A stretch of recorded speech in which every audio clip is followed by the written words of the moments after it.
नमस्कार दोस्तों, कैसे हैं आप सब लोग। कैसे चल रही है ज़िंदगी। बहुत बहुत गर्मी बढ़नी शुरू हो गई। सबसे पहले तो आई एम सो सॉरी कि इस बार वीडियो बनने में काफ़ी दिन लग गए, बट आई एश्योर यू कि अब से रेगुलरली वीडियोस पोस्ट करूँगी, पूरी कोशिश करूँगी। तो आज का टॉपिक क्या है? आज का टॉपिक डायबिटीज़ पर ही है। दोस्तों, आप सबने देखा होगा कि जो डायबिटिक लोग हैं आपके आसपास या आपके फैमिली मेंबर्स, या अगर आप खुद डायबिटिक हैं, तो over a period of time there is loss of weight loss बहुत ज़्यादा पाया जाता है कई लोगों का। जैसे कुछ लोग होते हैं कि 4-5 साल से डायबिटिक हैं और 8 से 10 किलो या 10 से 12 किलो वेट लॉस हो गया। तो ऐसा क्या रीज़न है? Why are diabetics prone to, या कैसे वेट लॉस होता है, क्यों वेट लॉस होता है ना। तो कई लोगों के लिए वेट लॉस होना भी एक कंसर्न है। तो मोस्टली जो ओबीज हैं या ओवरवेट हैं उनको डायबिटीज़ होती है, और हम लोग यही बोलते हैं कि आप अपना वेट लॉस कीजिए। लेकिन डायबिटीज़ होने के बाद कुछ लोगों में वेट लॉस बहुत ज़्यादा होने लग जाता है। तो उसके क्या रीजंस हो सकते हैं? क्यों डायबिटिक? कई बार ऐसे नहीं होता कि अगर आपने किसी व्यक्ति को कई सालों तक नहीं देखा और ऑल ऑफ अ सडन जब आप कहीं पर उनको मिलते हैं और उन्होंने बहुत वेट लूज किया होता है, तो आपको लगता है, मतलब दिमाग में आता है कि कहीं ये डायबिटिक तो नहीं हो गए, है ना। तो इस तरीके की चीज़ देखने में पाई जाती है। तो what are the causes, what are the reasons behind that? क्यों डायबिटिक जो लोग हैं क्यों उनका वेट लॉस होना शुरू होता है? तो नंबर 1 पर है अनकंट्रोल्ड डायबिटीज़।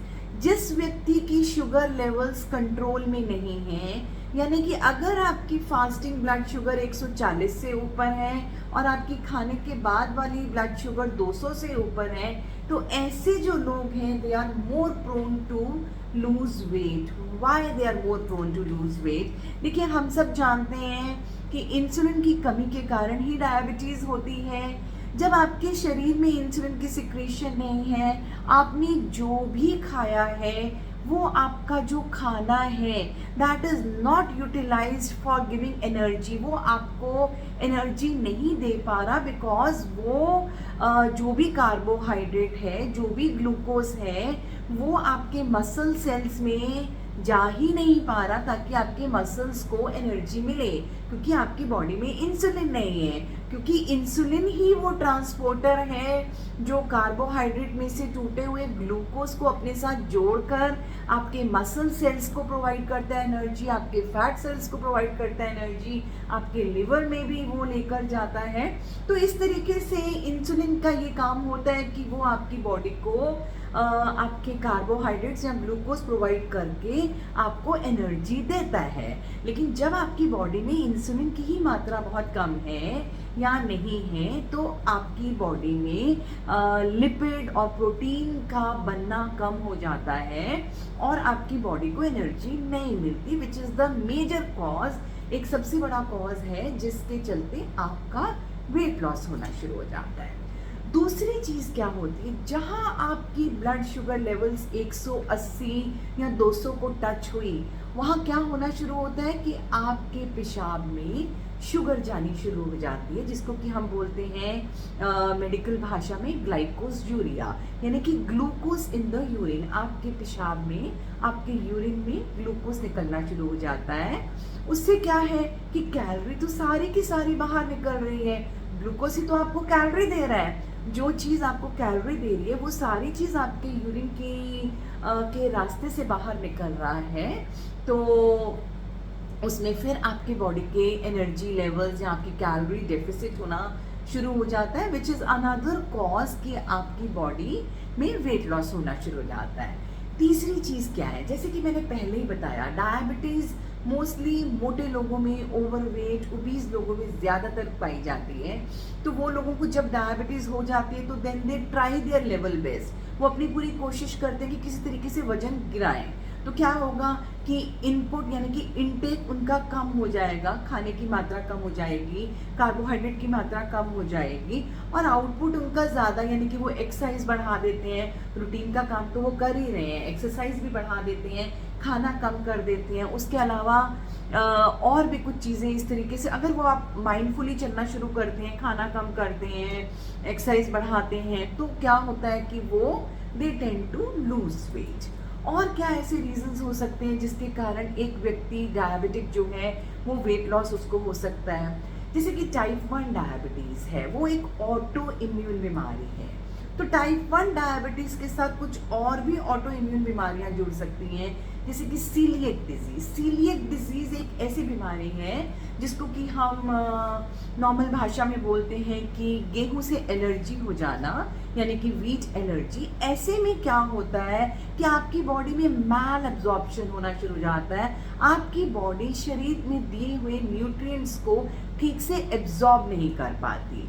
तो जब आपकी बॉडी में मैल एब्जॉर्प्शन शुरू हो जाता है, आप अच्छे न्यूट्रिशनल चीज़ों को एब्जॉर्ब ही नहीं कर पाते, तो ऑब्वियसली आपका वेट लॉस होना शुरू हो जाता है।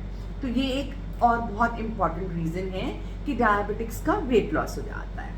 फिर चौथी चीज़ क्या है कि डायबिटिक्स जो होते हैं they are more prone to get infections, यानी कि ज़्यादा इन्फेक्शंस होने के चांसेस डायबिटिक व्यक्ति को एक नॉर्मल व्यक्ति के मुकाबले में ज़्यादा होता है। तो बहुत जगह देखा गया है कि बहुत सारे जो डायबिटिक लोग हैं उनको टीबी की बीमारी बहुत ज़्यादा हो जाती है। तो टीबी से क्या है, टीबी से उनका वेट लॉस होना शुरू हो जाता है। तो डायबिटिक हैं, इन्फेक्शन साथ में हो गया, इन्फेक्शन के ट्रीटमेंट में टाइम ज़्यादा लगता है, हीलिंग में समय ज़्यादा लगता है ड्यू टू डायबिटीज़, और टीबी के चलते उनका वेट लॉस होना शुरू हो जाता है। अब डायबिटीज़ और फैटी लिवर, आप लोगों ने सुना होगा कि जितने भी लोग डायबिटिक हैं उसमें से कुछ नहीं तो एटलीस्ट 1/4 जो हैं they are also suffering from fatty liver, क्योंकि दोनों का रूट कॉज एक ही है, इंसुलिन रेजिस्टेंस।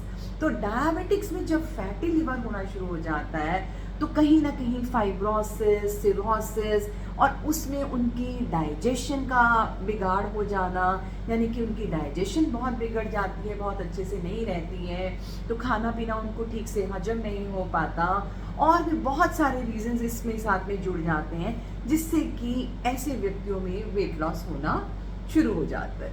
इसी तरीके से जब बहुत सालों तक डायबिटीज़ चल रही है, क्योंकि डायबिटीज़ होती क्यों है, जब आपके पैनक्रियास से इंसुलिन निकलना बंद हो जाता है या कम हो जाता है, तो ऐसे में क्या होता है कि कुछ लोगों को पैनक्रियाटाइटिस हो जाता है, यानी कि पैनक्रियास की इन्फ्लेमेशन होनी शुरू हो जाती है, जिसके चलते पैनक्रियाटिक एंजाइम्स बढ़ने शुरू हो जाते हैं और आपकी डाइजेशन फिर से बिगड़नी शुरू हो जाती है। तो जब आपकी डाइजेशन फिर से बिगड़नी शुरू हो जाती है तो कहीं ना कहीं आपका वेट लॉस होना शुरू हो जाता है।